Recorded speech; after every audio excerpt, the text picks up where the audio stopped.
A cínica, porém eficiente seleção francesa está na semifinal da Eurocopa, mesmo sem fazer uma grande competição, mesmo sem fazer um grande jogo a nível de exibição, a nível de performance, consegue eliminar uma das favoritas, pelo menos assim era antes do torneio começar, a seleção portuguesa na noite desta sexta-feira, nos pênaltis, depois de um 0-0 no tempo normal, de um 0-0 na prorrogação, 5-3 nas grandes penalidades, exorcizando alguns fantasmas, mas ainda sem jogar bem. E dá pra gente analisar dessa forma, porque a expectativa que era criada antes da Eurocopa era muito grande, muito intensa em relação à seleção francesa, muita gente, a maioria inclusive, colocando os franceses, eu me incluo nessa, como os favoritos para essa competição, os grandes favoritos. Não vimos isso em campo ainda, tanto a nível coletivo quanto a nível individual. E olha que as individualidades gabaritam essa França para estar no patamar mais alto, mas ainda não apareceram.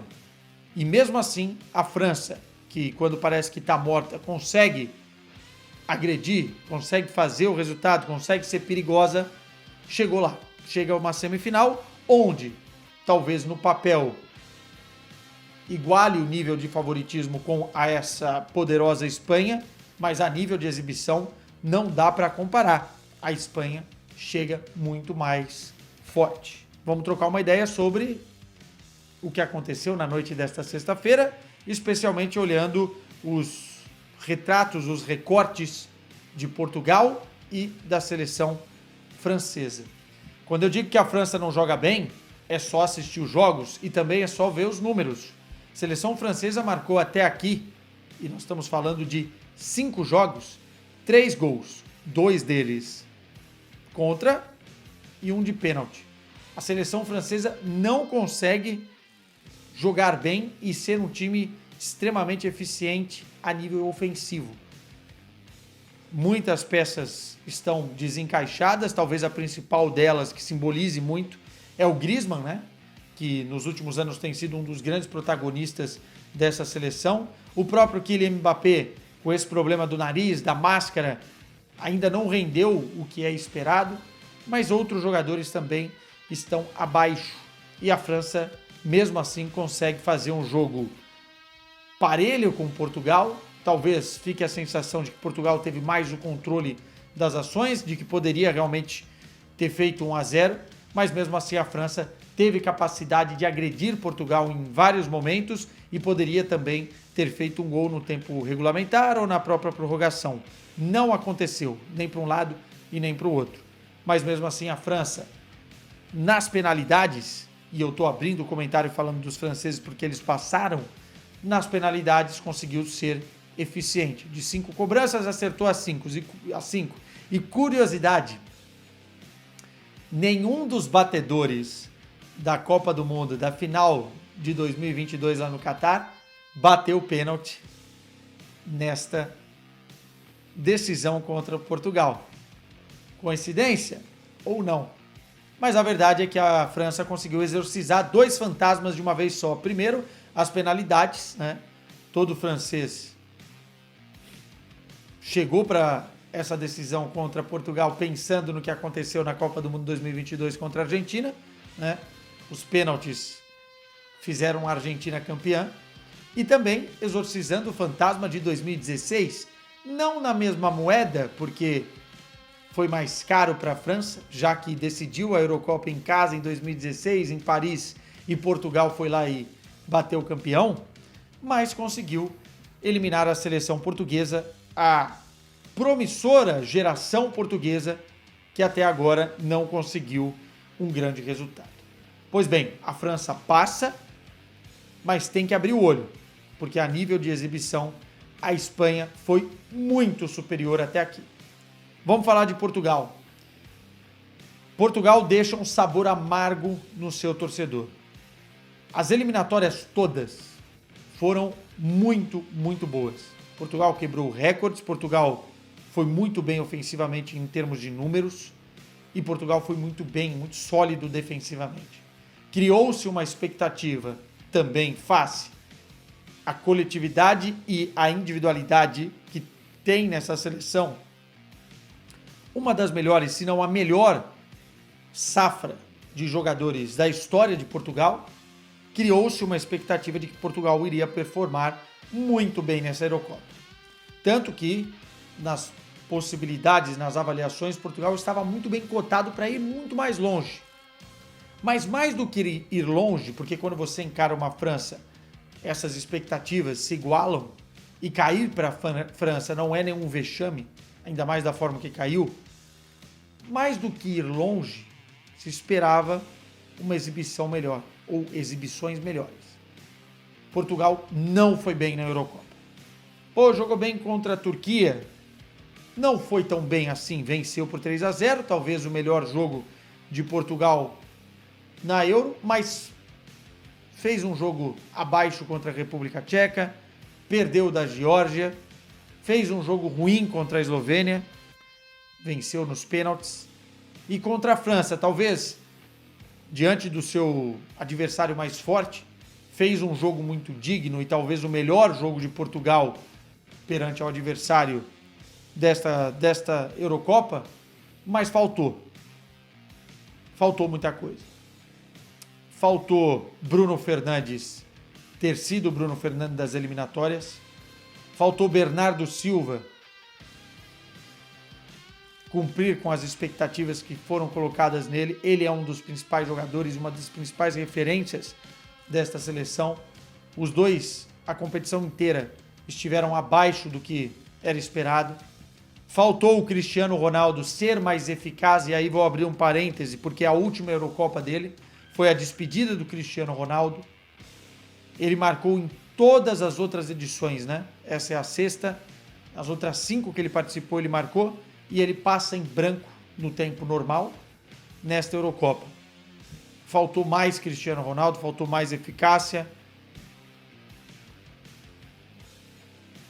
Faltou mais coerência do Roberto Martínez muitas vezes.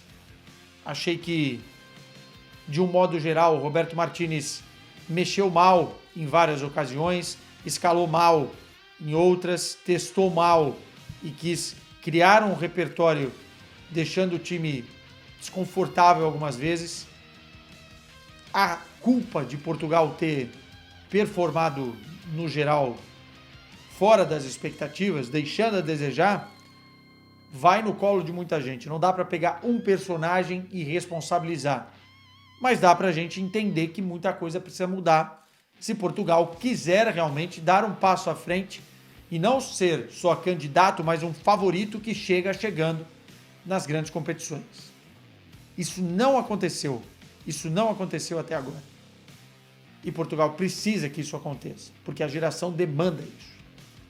Mesmo assim, nesse jogo contra a França, como eu disse, foi um jogo em que Portugal criou oportunidades. Eu tive a sensação que Portugal teve mais controle, teve mais atitude, apesar de sofrer em alguns momentos, e teve momentos em que a gente achou que Portugal iria tomar o gol, e só não tomou por um corte milagroso do Rubem Dias, porque o Pepe fez um partidaço com 41 anos. Parêntese aqui para o seu Pepe. 41 anos de idade. Uma arrancada já no final da partida contra Marcos Thuram, de 26 anos, em que o Pepe sai praticamente ao mesmo tempo do Thuram, consegue fazer o corte e comemora, vibra, como se ele estivesse no início da carreira ganhando um título. Que mentalidade, que jogador, como se cuidou. Lembremos que vimos o Pepe com 41 anos fazer uma atuação como ele teve contra a França. Em 2016, quando Portugal foi campeão, o Pepe já para mim tinha sido o melhor jogador de Portugal naquele torneio. E mais uma vez ele deixa em lágrimas, porque foi uma cena bonita, ele e o Cristiano Ronaldo se abraçando no final, a Eurocopa de uma forma digna. Mas não foi só ele, tá? Nuno Mendes fez uma ótima partida, no geral uma boa Eurocopa. O Rafael Leão, que não fez uma boa fase de grupos, acordou, gerou muito jogo, o lado esquerdo de Portugal foi muito forte. descompensado, porque o lado direito não teve profundidade, não teve condições de fazer a mesma coisa. Eu entendo que o Cancelo ficou muito preso na marcação do Mbappé, mas o Bernardo Silva tinha que ter puxado e gerado mais jogo para o outro lado. Depois foi para o corredor central, enfim. Gostei muito da Eurocopa do Vitinha. Acho que Portugal encontrou um equilibrador, um cara de conexão, um maestro do meio-campo ali, o número 8, que sabe jogar o fino da bola, sabe controlar as ações, sabe ditar ritmo. O Vitinha jogou muita bola, foi uma grande notícia para Portugal nessa Eurocopa. O Palhinha também, dentro da sua função, fez grandes jogos. E faltou de alguns. O Diogo Costa se afirmou, para mim deu um passo a mais nessa Eurocopa como um dos principais goleiros do mundo e vai ser tratado assim a partir de agora por muita gente. Mas faltou um pouco de tudo que eu falei aqui e é uma frustração muito grande para o torcedor, né? Esperava-se mais da seleção portuguesa. Pois bem, Cristiano Ronaldo, para quem está se perguntando, vai continuar na seleção portuguesa. Essa foi a última Eurocopa dele, passou em branco, foi um dos personagens da competição, com o que aconteceu no jogo da Eslovênia, bateu o pênalti e fez nos 2 jogos nas grandes penalidades, perdeu contra a Eslovênia, não marcou gol no tempo normal. Enfim, é uma Eurocopa abaixo daquilo que se espera do CR7. E, querendo ou não, eu acho que a discussão dele ser intocável é super válida, que já na prorrogação, ou até mesmo no finalzinho do segundo tempo ali, estava muito isolado, né? Não estava conseguindo executar as ações dentro do jogo proposto para Portugal. Ele perde um gol na prorrogação que ele geralmente não perderia, não vai nas costas dele essa eliminação, mas a discussão de ser intocável ou não, eu acho muito, muito justo. Não dá para dizer que ele não merecia ser titular nessa Euro, porque o reserva imediato dele, o Gonçalo Ramos, também não fez uma grande temporada, e o Cristiano Ronaldo sempre vai ser o Cristiano Ronaldo também na cabeça dos adversários. Agora, em dado momento, em certos momentos, por que não substituí-lo? Até porque ele já tem 39 anos. Vai continuar na seleção, muito provavelmente até a Copa de 2026, mas há alguns questionamentos que Portugal precisa se fazer nesse momento e, obviamente, que, como eu disse, não é intocável dentro de campo e também não é intocável nessa reflexão. Uma reflexão que segue com os lusitanos a partir desse momento. É isso. Esperar Espanha e França, a primeira semifinal desta Eurocopa.